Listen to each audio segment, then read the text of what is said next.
Hey guys, it's Jessica, and I flipped open my computer to videotape what I'm making this morning, which is so simple. It's just French toast, but believe it or not, a lot of people haven't ever made French toast, and even for those who have made French toast a lot, I just started doing something a little different that made a huge difference. I'm cutting time, so I thought, why not just open my computer and show you what I do when I make my French toast. Maybe I'll cut you guys some time too. My kids want it all the time. Forgive my appearance. I literally rolled out of bed again. Put on my apron. That helps. Apron looks pretty. But anyway, I start out with the French toast from the store. It's already sliced. So one thing, I don't have to slice my French bread. That's good.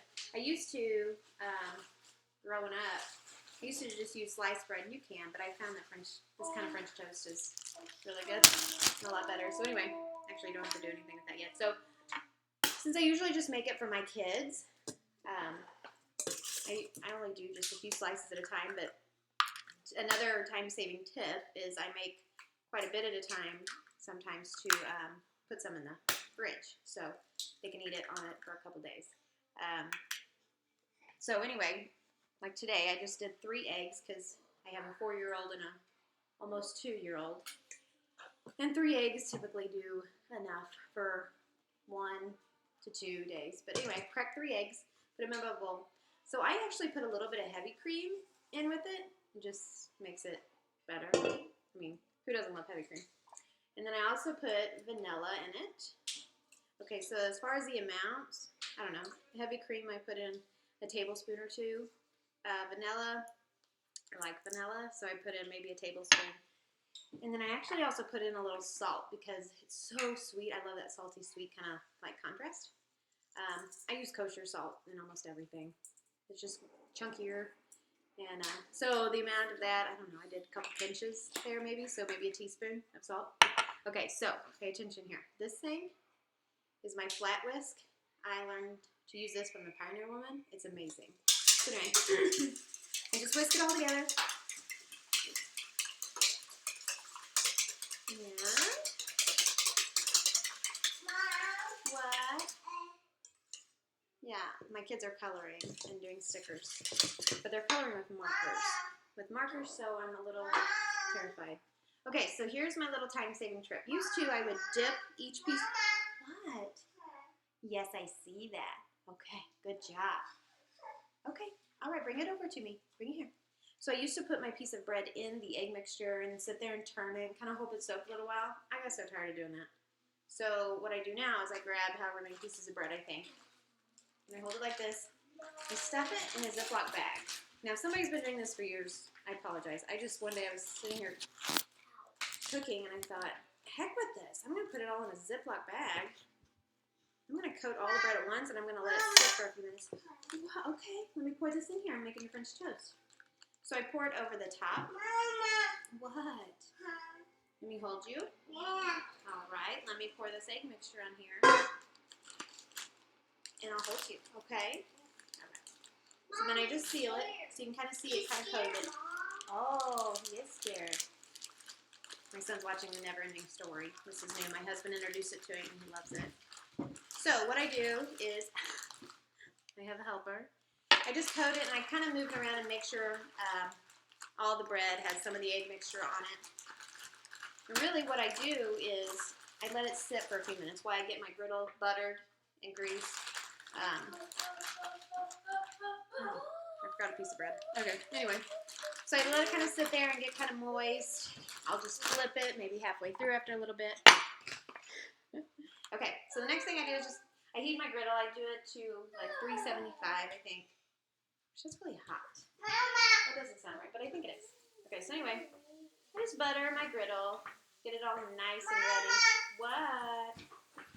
You know what? I forgot tongs. So what I do is I pull my French toast out of the Ziploc bag. And normally I do let it sit maybe a minute longer or so, but for the sake of time here, I'm just going to go ahead and pull it out. So yesterday, I also put mashed bananas in the French toast egg mixture. And my kids loved it. Absolutely loved it. Okay, so then I just pull it out with the tongs. And let's see. So like this one, I didn't mix it up very well because I was talking, but all my bread didn't get coated as good as I would like it to, so I'm just going to mash it around and make sure most of my bread is covered. And I just pull it out, and it makes it so much easier than dipping it in a bowl and waiting on it to soak up one at a time. And actually what I do, I'll tell you the secret. When I get done putting it all on the griddle, and I have leftover egg mixture stuff in the Ziploc bag. My nose is running. I'm sorry. How annoying for you to sniff. I pour it over the top of some that may not look like, actually all of them look pretty good. But I kind of pour it over the top of them. I mean, why waste a good heavy cream, egg, vanilla mixture, right? Oh, I forgot to put cinnamon in it. I even had it pulled out. So I put cinnamon in the mixture too. Your juice? Yeah, you can have juice in a little bit. But what I do is I put cinnamon in the egg mixture, and I completely forgot about that. So since I forgot it, I'm going to go just sprinkle it on top of my French toast. Which that may kind of burn off kind of funny on the griddle. I don't know. But anyway, so that's it. So I just let it cook for a little while until it turns brown on the bottom. And then my kids, that's hot. That's hot. The dangers. Danger. Danger, danger. Danger, danger. So just wait for it to get hot and get done on one side. Not good. Which I'm curious to see how the cinnamon does. Now that I forgot to add it. But the cinnamon makes it, I don't know. I'll probably sprinkle a little bit more on the side. So I pour syrup on my kids because they like it. Who doesn't like syrup, right? So anyway, I just wait, and it's done in no time. So that cut off a lot of time of me sitting there, like I said, soaking in a bowl of egg mixture. And it's been a huge time-saving tip. Ooh, that's what we could do. We could just mash the cinnamon down into it. Okay. Really, I think that's it, guys. They're done. My kids are ready to eat. So, that's all. So I hope this saved you a bunch of time. Or if you didn't know how to make French toast, that's how I do it. So, I will probably catch y'all later. See ya. Bye.